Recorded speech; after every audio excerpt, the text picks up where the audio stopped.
দেখুন, গত কাল থেকেই একটা ভিডিও দেখছিলাম, ফেসবুকে একটা জিনিস ঘুরছিল, হজ হাউসের মতো পবিত্র জায়গাতে নাকি এখানে মদ্যপান হচ্ছে, মিনি বার হিসাবে খুলে রেখেছে। এখানে কিছু পুলিশের পার্সন যারা আছেন তারা একটা রেস্ট নিচ্ছিলেন।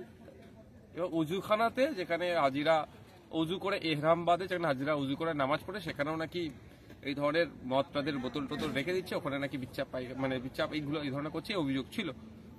এটা শোনার পরে আমি আজকে আসছিলাম। আমি আসার আগে যখন আসছি এখানে শুনতে পেলাম, আমার আগে ভিজিট করে গিয়েছেন এখানে ডিসি আছেন, ডিসি স্যার, এসিপি ম্যাডাম ছিলেন তিনি ঘুরে গেছেন, লোকাল থানার যিনি আইসি স্যার আছেন বা আরো যারা আধিকারিকরা আছে তারা ঘুরে গিয়েছেন এবং এগুলোকে কড়াভাবে নিষেধ করে গিয়েছেন।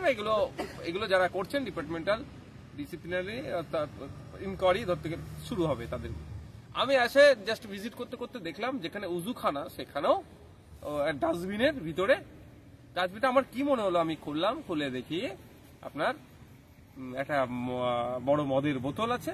তো তারপরে এখানে যিনি দায়িত্বশীল ছিলেন অফিসার, তার সাথে কথা বললাম যে আমি টাইম দিয়েছিলাম যে 10 মিনিটের মধ্যে সুরাহা করতে হবে, না হলে কিন্তু এই বিষয়টা নিয়ে আমরা ছেড়ে কথা বলবো না। কারণ এটা পবিত্রতা আছে, প্রত্যেকের জায়গার একটা ডিসিপ্লিন আছে। আমি নিজে ইসকনে গিয়েছিলাম মায়াপুরে, যেখানে আমরা করেছিলাম একটা অফিসিয়াল ভিজিটে গিয়েছিলাম। সেখানে গিয়ে সুন্দর কিছু জিনিস আমার খুব ভালো লেগেছিল। ওই চত্বর এলাকাতে, একটা নির্দিষ্ট এলাকাতে মদ্যপান তো দূরের কথা, বিড়ি সিগারেট খেতে পারবে না, একটা নির্দিষ্ট নিয়ম নীতি আছে, পবিত্রতা আছে, সব জায়গার আলাদা আলাদা। মানে এখানে একটা আলাদা পবিত্রতা আছে। কে মদ্যপান করবেন কে পারবেন না সেটাতে আমি কোনো বিতর্কে যাব না। বাংলায় মদ্যপান নিষিদ্ধ নয় বিহারের মতো, আমি চাই বাংলাতেও মদ্যপান নিষিদ্ধ হোক, কিন্তু এখানে তো এটা করা যায় না। আর আমার আসার আগে ডিসি র্যাঙ্কের অফিসার আসলেন, এসিপি ম্যাডাম আসলেন, আইসি স্যার আসলেন, তারা বলে যাওয়ার পরও আবার মদ্যপান করছে। মানে এটা তাহলে তারা ভয়ঙ্কর কিছু ব্যাপার নিজেকে ভাবছে। সেই জন্য বলেছিলাম যে আমার ইনশিওর করতে হবে যে এটার বিরুদ্ধে অ্যাকশন নেবে। প্রথমে আপনার আইসি স্যার এসেছিলেন, তারপরে এসিপি ম্যাডাম আসলেন, তারা আমাদেরকে জানিয়েছেন 15 দিনের মধ্যে ডিপার্টমেন্টাল কোয়ারিজ করে তাদের বিরুদ্ধে ব্যবস্থা গ্রহণ করবে। এটা তিনি নিশ্চিত করেছেন। আমি তারপরে এখান থেকে বার হয়েছি। আর আপনারা আর একটা বিষয় বলেছিলেন, সেটা পরবর্তীতে তিনারা এই বিষয়টা নিয়ে আলোচনা করছেন, সেটা পরবর্তীতে জানাই বলেছেন।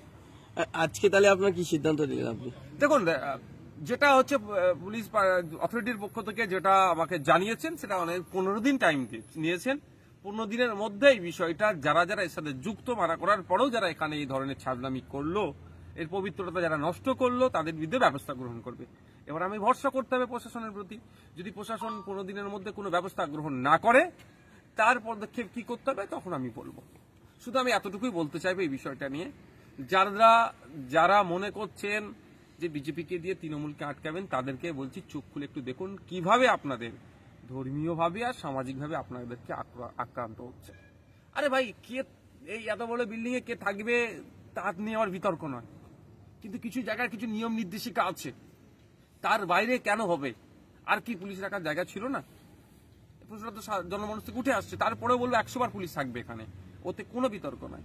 আর এখানে এসে কিছু শুনতে পেলাম যেগুলো এখানে মানে আপনার হিটার রান্না টান্না এর মধ্যে অনেকে করেছে।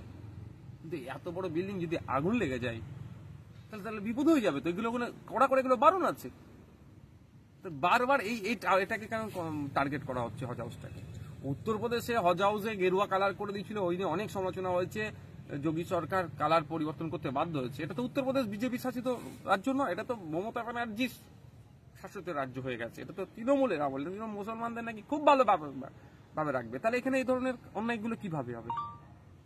তারপরেও বলছি, পুলিশের যারা ভুল করেছে তাদের বিরুদ্ধে পুলিশ তার ডিপার্টমেন্টাল কোয়ারি করে 15 দিনের মধ্যে ব্যবস্থা গ্রহণ করবে। তখন আমাদের পুলিশের প্রতি ভরসা রাখতে হবে। আপনি নাকি তালা হাতে চলে এসেছিলেন তালা মারতে? না, যদি আমরা যে কথাগুলো বলেছি যেগুলো আশ্বস্ত না করলে তাহলে বুঝতে পারতেন কি হতো, তখন বুঝতে পারতেন কি হতো।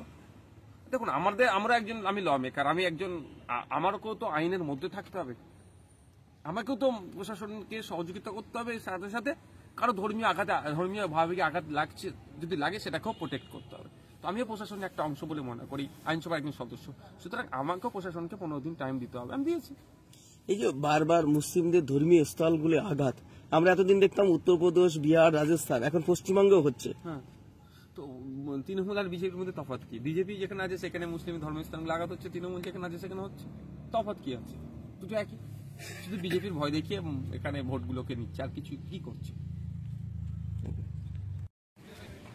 দেখুন, গত কাল থেকেই একটা ভিডিও দেখছিলাম, ফেসবুকে একটা জিনিস ঘুরছিল, হজ হাউসের মতো পবিত্র জায়গাতে নাকি এখানে মদ্যপান হচ্ছে, মিনি বার হিসাবে খুলে রেখেছে। এখানে কিছু পুলিশের পার্সন যারা আছেন তারা একটা রেস্ট নিচ্ছিলেন।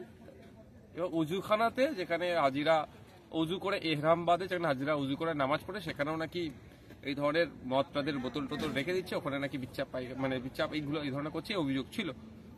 এটা শোনার পরে আমি আজকে আসছিলাম। আমি আসার আগে যখন আসছি এখানে শুনতে পেলাম, আমার আগে ভিজিট করে গিয়েছেন এখানে ডিসি আছেন, SB DC sir, ACP madam ছিলেন তিনি ঘুরে গেছেন, লোকাল থানার যিনি আইসি স্যার আছেন বা আরো যারা আধিকারিকরা আছে তারা ঘুরে গিয়েছেন এবং এগুলোকে কড়াভাবে নিষেধ করে গিয়েছেন। এগুলো যারা করছেন ডিপার্টমেন্টাল ডিসিপ্লিনারি ইনকোয়ারি ধর থেকে শুরু হবে তাদের। আমি এসে জাস্ট ভিজিট করতে করতে দেখলাম যেখানে উজুখানা সেখানেও ডাস্টবিনের ভিতরে, ডাস্টবিনটা আমার কি মনে হলো, আমি খুলে দেখি আপনার একটা বড় মদের বোতল আছে। তো তারপরে এখানে যিনি দায়িত্বশীল ছিলেন অফিসার, তার সাথে কথা বললাম যে আমি টাইম দিয়েছিলাম যে 10 মিনিটের মধ্যে সুরাহা করতে হবে, না হলে কিন্তু এই বিষয়টা নিয়ে আমরা ছেড়ে কথা বলবো না, কারণ এটা পবিত্রতা আছে, প্রত্যেকের জায়গার একটা ডিসিপ্লিন আছে। আমি নিজে ইসকনে গিয়েছিলাম মায়াপুরে, যেখানে আমরা করেছিলাম একটা অফিসিয়াল ভিজিটে গিয়েছিলাম, সেখানে গিয়ে সুন্দর কিছু জিনিস আমার খুব ভালো লেগেছিল। ওই চত্বর এলাকাতে, একটা নির্দিষ্ট এলাকাতে মদ্যপান তো দূরের কথা, বিড়ি সিগারেট খেতে পারবে না, একটা নির্দিষ্ট নিয়ম নীতি আছে, পবিত্রতা আছে, সব জায়গার আলাদা আলাদা। মানে এখানে একটা আলাদা পবিত্রতা আছে। কে মদ্যপান করবেন কে পারবেন না সেটাতে আমি কোনো বিতর্কে যাব না। বাংলায় মদ্যপান নিষিদ্ধ নয় বিহারের মতো, আমি চাই বাংলাতেও মদ্যপান নিষিদ্ধ হোক, কিন্তু এখানে তো এটা করা যায় না। আর আমার আসার আগে ডিসি র্যাঙ্কের অফিসার আসলেন, এসিপি ম্যাডাম আসলেন, আইসি স্যার আসলেন, তারা বলে যাওয়ার পরও আবার মদ্যপান করছে, মানে এটা তাহলে তারা ভয়ঙ্কর কিছু ব্যাপার নিজেকে ভাবছে। সেই জন্য বলেছিলাম যে আমার ইনশিওর করতে হবে যে এটার বিরুদ্ধে অ্যাকশন নেবে। প্রথমে আপনার আইসি স্যার এসেছিলেন, তারপরে এসিপি ম্যাডাম আসলেন, তারা আমাদেরকে জানিয়েছেন 15 দিনের মধ্যে ডিপার্টমেন্টাল কোয়ারিজ করে তাদের বিরুদ্ধে ব্যবস্থা গ্রহণ করবে, এটা তিনি নিশ্চিত করেছেন। আমি তারপরে এখান থেকে বার হয়েছি। আর আপনারা আরেকটা বিষয় বলেছিলাম, সেটা পরবর্তীতে তিনারা এই বিষয়টা নিয়ে আলোচনা করছেন, সেটা পরবর্তীতে জানাই বলেছেন। আজকে তাহলে আপনার কি সিদ্ধান্ত নিলেন আপনি? দেখুন, যেটা হচ্ছে পুলিশ অথরিটির পক্ষ থেকে যেটা আমাকে জানিয়েছেন, সেটা 15 দিন টাইম নিয়েছেন। 15 দিনের মধ্যে এই বিষয়টা যারা এর সাথে যুক্ত, মানা করার পরেও যারা এখানে এই ধরনের ছাড়লামি করলো, এর পবিত্রতা যারা নষ্ট করলো, তাদের বিরুদ্ধে ব্যবস্থা গ্রহণ করবে। এবার আমি ভরসা করতে হবে প্রশাসনের প্রতি। যদি প্রশাসন 15 দিনের মধ্যে কোনো ব্যবস্থা গ্রহণ না করে, তার পদক্ষেপ কি করতে হবে তখন আমি বলবো। শুধু আমি এতটুকুই